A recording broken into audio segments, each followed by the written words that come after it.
Hi friends, എല്ലാവർക്കും online ക്ലാസ്സിലേക്ക് സ്വാഗതം. ഇന്ന് നമ്മൾ ഡിസ്കസ് ചെയ്യുന്നത് 8ാം ക്ലാസ്സിലെ മലയാളം അടിസ്ഥാന പാഠാവലി പ്രീവിയസ് ഇയർ ക്വസ്റ്റ്യൻ പേപ്പറാണ്. അപ്പോൾ 1.5 മണിക്കൂറാണ് നമുക്ക് സമയം. 40 മാർക്കിനാണ് ചോദ്യം. അപ്പോൾ ആദ്യത്തെ ചോദ്യം നോക്കാം. 1 മുതൽ 5 വരെയുള്ള ചോദ്യങ്ങളിൽ 4 എണ്ണത്തിന് ശരിയുത്തരം തിരഞ്ഞെടുക്കുക. ഒരു സ്കോർ വീതമാണ്. ആദ്യത്തെ ചോദ്യം നോക്കാം. അക്കാലം പൂക്കളം തീർത്തതോർക്കുന്നു ഞാൻ, നിശ്ചയം അമ്മയോടൊത്തു തന്നെ. ഏത് കാലത്തെക്കുറിച്ചുള്ള ഓർമ്മയാണ് ഇവിടെ സൂചിപ്പിക്കുന്നത്? 4 ഓപ്ഷൻ ഉണ്ട്. കൗമാരം, യൗവനം, ബാല്യം, വാർദ്ധക്യം. ഇവിടെ അമ്മയോടൊപ്പം പൂക്കളം തീർത്ത കാലം ഏതായിരിക്കും? ബാല്യമായിരിക്കും അല്ലേ? 3ാമത്തെ ഓപ്ഷൻ ബാല്യമാണ് ശരിയായ ഉത്തരം. ഇനി അടുത്തത്, എടോ ഗജറ്റ് അല്ല ഗസറ്റ്. ഗസറ്റ് എന്ന് താൻ കേട്ടിട്ടില്ലേ? ഇതിൽ തെളിയുന്ന ഭാവം എന്ത്? സങ്കടം, അത്ഭുതം, ദേഷ്യം, പരിഹാസം. എന്താണ്? പരിഹാസമാണ് ഇതിൽ തെളിയുന്നത്. എടോ ഗജറ്റ് അല്ല ഗസറ്റ് എന്ന് പറയുന്നത് താൻ കേട്ടിട്ടില്ലേ എന്ന വാക്കിൽ തെളിയുന്ന ഭാവം എന്താണ്? പരിഹാസമാണ്. ഇനി ശരിയായ പദചേരുവ കണ്ടെത്തുക. വാഴക്കൂട്ടം, കോണിപ്പടികൾ. ശരിക്കും പറഞ്ഞാൽ അതാണ് ശരി. കോണിപ്പടികളാണ് 2ാമത്തെ ശരിയുത്തരം. അതായത് വാഴക്കൂട്ടം എന്ന് നമ്മൾ പിരിച്ചെഴുതുമ്പോൾ വാഴ കാക്ക് എന്തുണ്ടാവും? സാധാ കാണ്, ഇരട്ട അക്ഷരം വേണ്ട. അതേപോലെ തന്നെ കൈവശം പ്ലസ് ഉള്ള എന്നാണ് ഇതിൻ്റെ. തുകൽ പ്ലസ് താളുകൾ അടുത്ത ചോദ്യം നോക്കാം. വരാൻ പോകുന്ന കാര്യം കാണാൻ കണ്ണില്ലാത്തവർ പിന്നെ എന്തിന് ഇതിനൊക്കെ പോകുന്നു? അടിവരയിട്ട വാക്യം നൽകുന്ന ആശയം എന്ത്? കാര്യങ്ങൾ മുൻകൂട്ടി മനസ്സിലാക്കാൻ കഴിയാത്തവർ, കാര്യങ്ങൾ മനസ്സിലാക്കാൻ താല്പര്യമില്ലാത്തവർ, കാര്യങ്ങൾ മനസ്സിലാക്കാനുള്ള ശക്തി നഷ്ടമായവർ, കാര്യങ്ങളിൽ അതീവ ശ്രദ്ധയുള്ളവർ. ഇത് ശരിയായ ഉത്തരം എന്താണ്? കാര്യങ്ങൾ മുൻകൂട്ടി മനസ്സിലാക്കാൻ കഴിയാത്തവർ. ഇനി അടുത്ത ചോദ്യം നോക്കാം. അമ്മ പറഞ്ഞതിനപ്പുറം മറ്റൊന്നുമില്ലാതിരുന്ന പോയ കാലം. ഈ വരികളിലെ സമാന താളത്തിലുള്ള വരികൾ കണ്ടെത്തുക. ഓക്കെ, ഇതിൽ സമാനമായിട്ടുള്ള വരികൾ ഏതാണെന്ന് വെച്ചിട്ടുണ്ടെങ്കിൽ 4ാമത്തേതാണ് സമാനമായിട്ടുള്ള വരികൾ. അമ്മയ്ക്ക് നൽകുവാൻ ചെമ്മുള്ള ചേലകൾ നന്ദൻ തൻ കയ്യിലെ നൽകി ചൊന്നാൻ. അതാണ് സമാന ആശയം വരുന്ന സമാന താളത്തിലുള്ള വരികൾ. ഇനി അടുത്ത ചോദ്യം നോക്കാം. 2 മാർക്കിൻ്റെ ചോദ്യങ്ങളാണ്. 2 ചോദ്യങ്ങളെ എഴുതേണ്ടതുള്ളൂ. 3 ചോദ്യങ്ങളുണ്ട്. അതിലറിയാവുന്ന 2 എഴുതുക. മാതൃക പോലെ എഴുതുക. കൃഷി ഇറക്കാനുള്ള പിരിച്ചെഴുതിയതാണ്. അതേപോലെ ഇത്തിരി മണ്ണില്ലാത്ത എത്ര പേർ, അത് നമുക്ക് എങ്ങനെ എഴുതാം? ഇത്തിരി പ്ലസ് മണ്ണ് പ്ലസ് ഇല്ലാതെ പ്ലസ് എത്ര പ്ലസ് പേർ. ഓക്കെ, ഇത്തിരി മണ്ണ് ഇല്ലാതെ എത്ര പേർ. ഇങ്ങനെ എഴുതിയാൽ നമുക്ക് 2 മാർക്ക് കിട്ടിയിട്ട്. അപ്പോൾ അതൊന്നും മിസ്സാക്കരുത്. ഇത്തിരി മണ്ണ് ഇല്ലാതെ എത്ര പേർ പിരിച്ചെഴുതുക. ഇനി 7ാമത്തെ ചോദ്യം ഇതാണ്. മുറ്റത്തിന് ഐശ്വര്യം ചാർത്തുമ്മ പൂക്കളോടൊപ്പം അമ്മയും തുമ്പ പോലെ. അമ്മയും തുമ്പയും ഒന്നുപോലെ എന്ന് പറയുന്നതിൻ്റെ കാരണങ്ങൾ കണ്ടെത്തുക. 2 കാരണങ്ങളാണ് എഴുതേണ്ടത്. ഇപ്പോൾ 2 കാരണം എന്ന് പറയുന്നത്, മുറ്റത്തിന് ഐശ്വര്യം ചാർത്തുന്ന തുമ്പ എന്ന് പറയുന്നത് വിശുദ്ധിയുടെയും ശാന്തിയുടെയും പ്രതീകമാണ്. മുറ്റത്തിന് ഐശ്വര്യം ചാർത്തുന്ന തുമ്പ എന്ന് പറയുന്നത് വിശുദ്ധിയുടെയും ശാന്തിയുടെയും പ്രതീകമാണ്. അതേപോലെ തുമ്പ പോലെ ഏറ്റവും ഉദാത്തമായ നന്മയും സ്നേഹവുമാണ് അമ്മയുടേതും. അതുകൊണ്ടാണ് തുമ്പപ്പൂവിനോട് ഉപമിച്ചിരിക്കുന്നത്. അടുത്ത 3ാമത്തെ ചോദ്യം നോക്കാം. നടക്കുമ്പോൾ എണ്ണ തുളുമ്പിപ്പോകാതെ നോക്കണം. ജ്ഞാനിയുടെ ഓർമ്മപ്പെടുത്തലിൻ്റെ പൊരുൾ എന്താണ്? അപ്പോൾ നടക്കുമ്പോൾ എണ്ണ തുളുമ്പാതെ നോക്കണം എന്ന് ജ്ഞാനി പറയുന്നതിൻ്റെ പൊരുൾ എന്താണ്?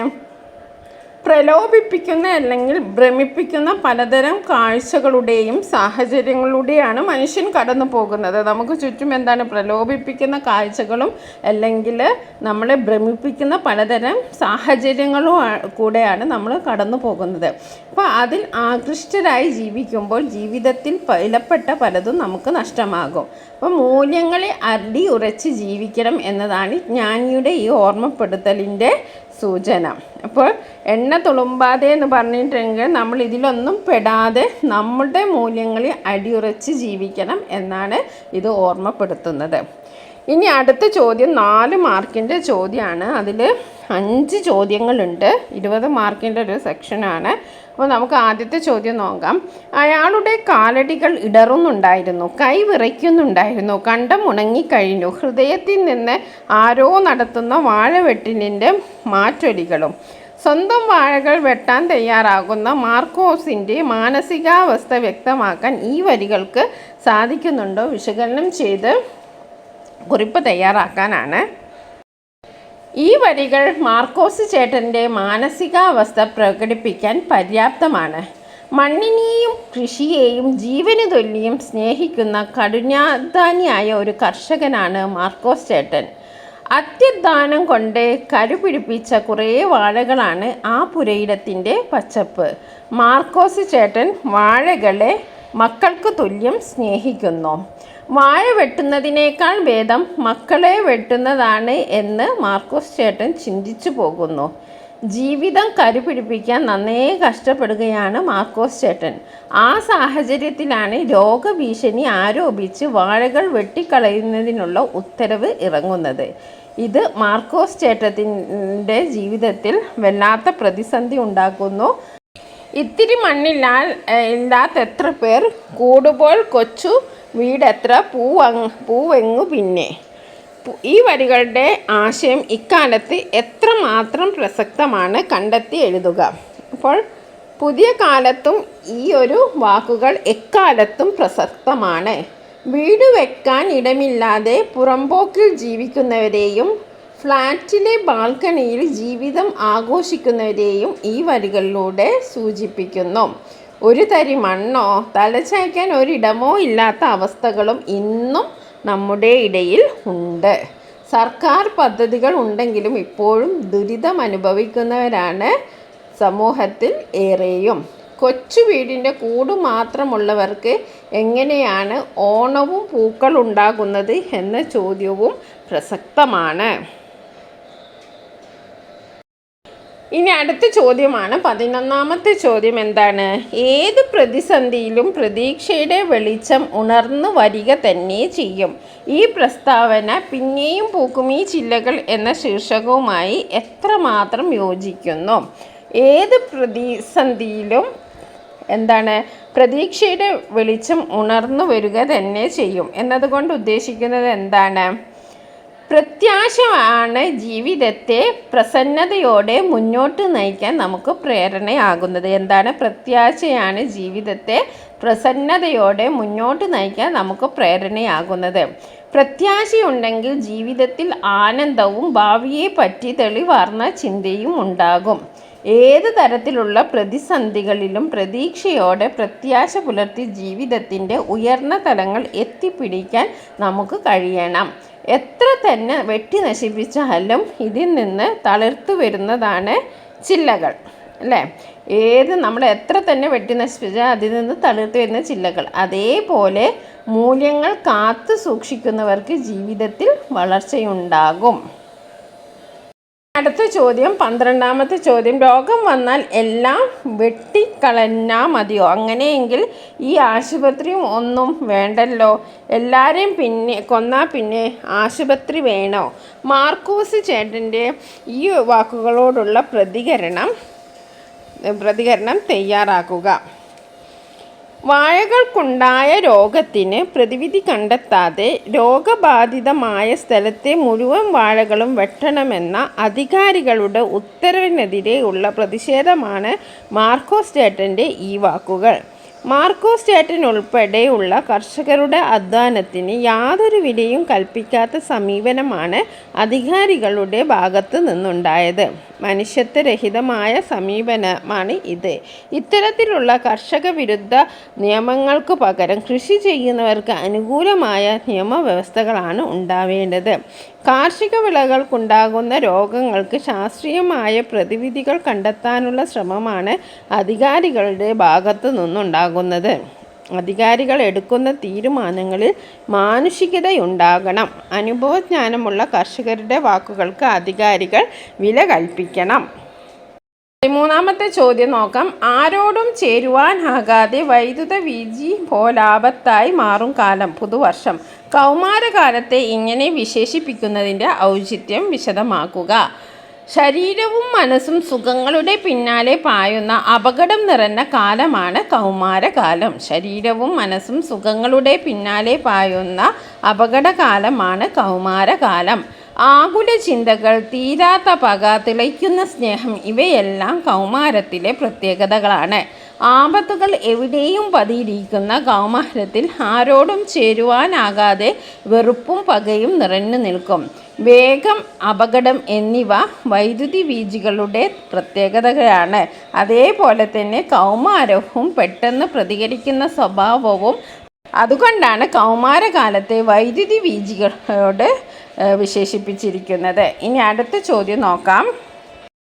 14ാമത്തെ ചോദ്യം. ഈ ലോകത്തിലെ സുഖങ്ങളും സൗഭാഗ്യങ്ങളും ആവോളം ആസ്വദിച്ചോളൂ. അപ്പോഴും കൈവശമുള്ള കരണ്ടിയും അതിലെ 2 തുള്ളി എണ്ണയും മനസ്സിലുണ്ടാവണം.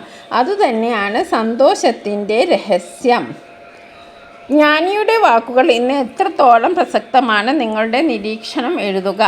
ഓരോരുത്തരും ജീവിതം ആസ്വദിക്കുമ്പോഴും ജീവിത മൂല്യങ്ങൾ കാത്തു സൂക്ഷിക്കണമെന്ന് എണ്ണ നിറച്ച കരണ്ടി ഓർമ്മിപ്പിക്കുന്നു. സുഖഭോഗങ്ങൾക്ക് പിന്നാലെ പായുമ്പോൾ ജീവിതം നഷ്ടമാകുന്ന പ്രവണതയാണ് ഇന്ന് പുതുതലമുറയിൽ കണ്ടുവരുന്നത്.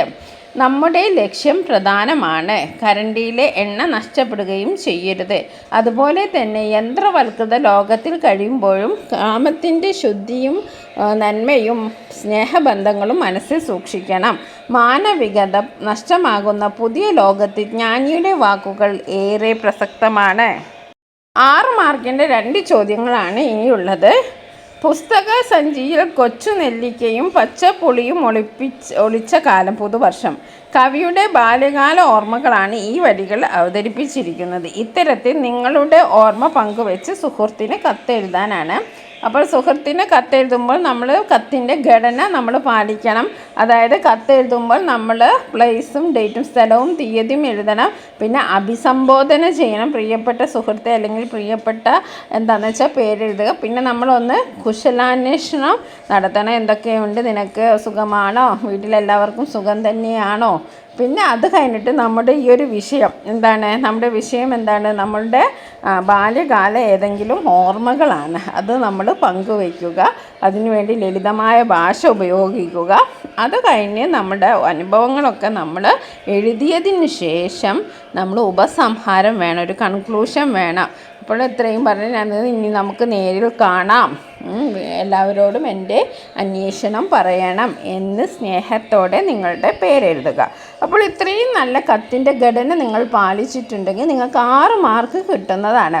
അപ്പോൾ ആദ്യം നമ്മൾ സ്ഥലവും തീയതിയും അഭിസംബോധന, കുശലാന്വേഷണങ്ങൾ, പിന്നെ മധുരമാർന്ന ഓർമ്മകൾ പങ്കുവെച്ച എഴുത്ത്, പിന്നെ ലളിതമായ ഭാഷയും ഉണ്ടെങ്കിൽ നിങ്ങൾക്ക് 6 മാർക്ക് ലഭിക്കുന്നതാണ്.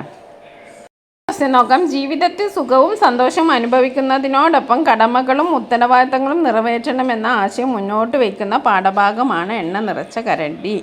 പാഠഭാഗത്തെ മറ്റ് ആശയങ്ങളും ഉൾപ്പെടുത്തി ജീവിത മൂല്യങ്ങൾ കാത്തു സൂക്ഷിക്കേണ്ടതിൻ്റെ ആവശ്യകത കുറിച്ച് പ്രസംഗം തയ്യാറാക്കുക.